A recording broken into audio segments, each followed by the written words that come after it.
Hello दोस्तों, स्वागत है निसारती अकेडमी में। आशा करता हूँ आप सभी अच्छे होंगे। ठीक है, तो आज अपन फिर से रेलवे के क्वेश्चन लेके आ चुके हैं जो प्रीवियस के क्वेश्चन है। तो चलिए इन क्वेश्चनों को सबसे पहले करते हैं। तो बताइए, सबसे पहले क्वेश्चन दिया अपना, इसको कैसे करेंगे। इसमें दिया आरआरबी टेक्निकल का पोस्ट 2024 में पूछा गया था। इसमें क्या दिया है, अरविंद की आय अपनी आय का 75% खर्च करता है। ठीक है, और उसकी आय 20% बढ़ गई है। ठीक है, उसकी आय 20% बढ़ गई है, तो उसने अपने खर्चे में 10% की वृद्धि और कर लेता है, बढ़ोतरी कर लेता है वो। तो उसकी बचत में कितने की बढ़ोतरी हुई है, तो बोला कितने की बढ़ोतरी हुई है। ठीक है, तो सबसे पहले एक्सपेंडिचर खर्चा, ठीक है, फिर सेविंग को जोड़ देंगे तो क्या निकलेगा अपना, इनकम निकलेगी। इनकम, खर्चा और बचत जोड़ेंगे तो क्या निकलेगी, आय कितना कमाती है। तो बचत और खर्चा दोनों को जोड़ेगी तो इनकम निकल आएगी। ठीक है, तो अपन को क्या बोला है, 75% वो खर्च कर देता है। अब 75 खर्च करेगा तो 25 बचाता होगा और उसकी 100 इनकम होगी। अपना मान लिया है, ठीक है, ये उसमें दिया था। लेकिन अपन का इनका क्या बना लेते हैं, रेशियो। रेशियो बनाएंगे तो 25 का 1 आ जाएगा और 75 का 3 आ जाएगा। तो 3 और 1 का रेशियो बन गया। यहाँ पे आप देखोगे तो टोटल 4 हो जाएगा। तो 3 खर्च करता है, 1 बचाता है, तो टोटल 4 कमाता होगा। ठीक है, अब आगे देखिए आप, उसमें क्या बोला अपन से कि उसकी आय में 20% की वृद्धि हो जाती है, बढ़ोतरी होती है। कितनी, 20%। तो 20 का इसमें मल्टीप्लाई कर देंगे तो कितना हो जाएगा, गुणा करेंगे तो 80 हो जाएगा ये। ठीक है, अब क्या बोला है, उसमें बोला गया है उसकी अब किसमें बढ़ोतरी हुई है, और उसके खर्चे में 10% की बढ़ोतरी हुई है, तो इसका 10 का मल्टीप्लाई इसमें कर देंगे तो कितना हो जाएगा, 30 हो जाएगा यहाँ पे। ठीक है, और यहाँ पे जो सेविंग है, मतलब तो अपन को कुछ दिया नहीं गया, तो अपन को एक्स मान लीजिए। आप क्या मान लो, एक्स। तो एक्स, अब यहाँ पे ये प्लस में होगा, हो गया ना, होगा अनुपात में। तो अब ये क्योंकि खर्चा और बचत को जोड़ेंगे तो आय निकलेगी। ठीक है, तो सबसे पहले आप लिखिए, तो एक्स प्लस क्या दिया है, 30 है, बराबर 80। 80 रुपए वो कमाता है। ठीक है, अब देखिए 30 उधर जाएंगे तो एक्स का मान निकलेगा 80 में से अगर 30 घटा दोगे तो 50 निकलेगा। तो उसकी उसमें क्या पूछा अपन से, बोल रहे हैं वो बचत में कितने की वृद्धि हुई है, बढ़ोतरी हुई है। तो 50% की वृद्धि, वो बढ़ोतरी हुई है। 50% की, तो कौन सा ए ऑप्शन होगा इसका। अगर समझ में किस प्रकार से करना, ऐसे ही कर सकते। और अगर और तरीके से करना है, कोई क्वेश्चन है, क्वेश्चन को अपन किसी प्रकार से कर सकते हैं, अपनी कैलकुलेशन अपने प्रकार से। सबसे क्वेश्चन को तोड़ना है, किस प्रकार से करना है, अपनी अपनी मेथड रहती है जो अपन को सरल, क्योंकि जिससे सरल हो सकता है।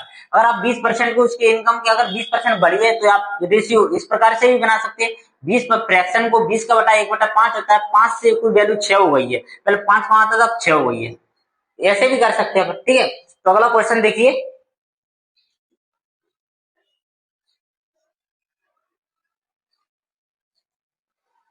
तो देखिए क्वेश्चन को पढ़िए पहले। सुधा का व्यय, सुधा की व्यय उसकी बचत से 200% अधिक है। यदि उसका व्यय 6% की कमी हो जाती है तो उसकी बचत में 26% की वृद्धि हो जाती है, तो उसकी आय में कितने प्रतिशत की वृद्धि होगी। यही क्वेश्चन है।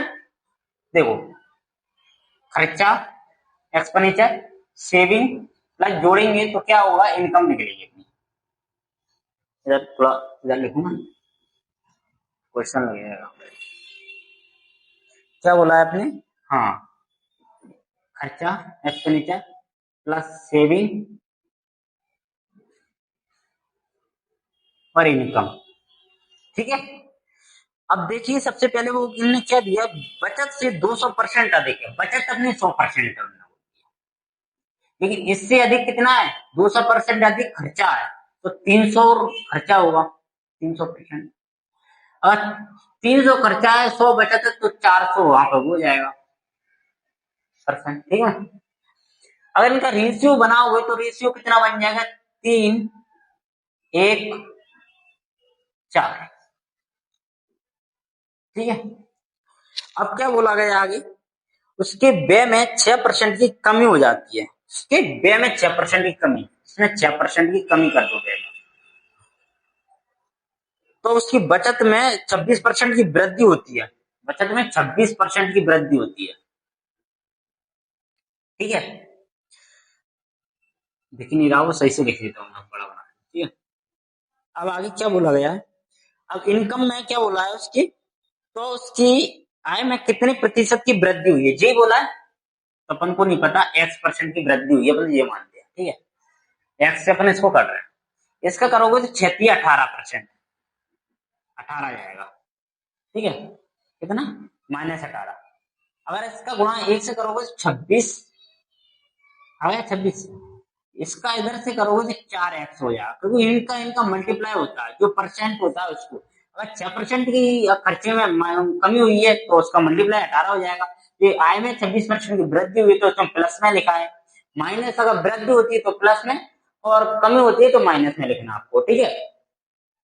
तो सबसे पहले देखिए, अभी 26 है, ये माइनस का है, ये प्लस का है, तो 18 में से 26 घटाओ तो कितने बचेंगे, 18 में से, नहीं, 18 माइनस के, तो 26 में से कितने घटा दो आप, 18 घटा दो, तो कितने बचे आएंगे, 8 बचे आएंगे, 8।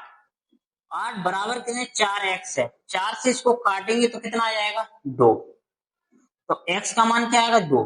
तो कितने परसेंट की वृद्धि हुई, x अपने क्या माना था कि बढ़ोतरी हुई है ना पर आय में, मात्र 2% की बढ़ोतरी हुई इसकी आय में। कितने की, 2% की। कौन सा ऑप्शन है, सी ऑप्शन है अपना, सी ऑप्शन। आया समझ में कैसे किया भाई, इस प्रकार के क्वेश्चन ऐसे ही करना जो आपको सरल लगे। मेन क्या है, क्वेश्चन कराने का उद्देश्य, तो क्वेश्चन अपन कोई भी क्वेश्चन को बहुत तरीके से कर सकते हैं, ठीक है।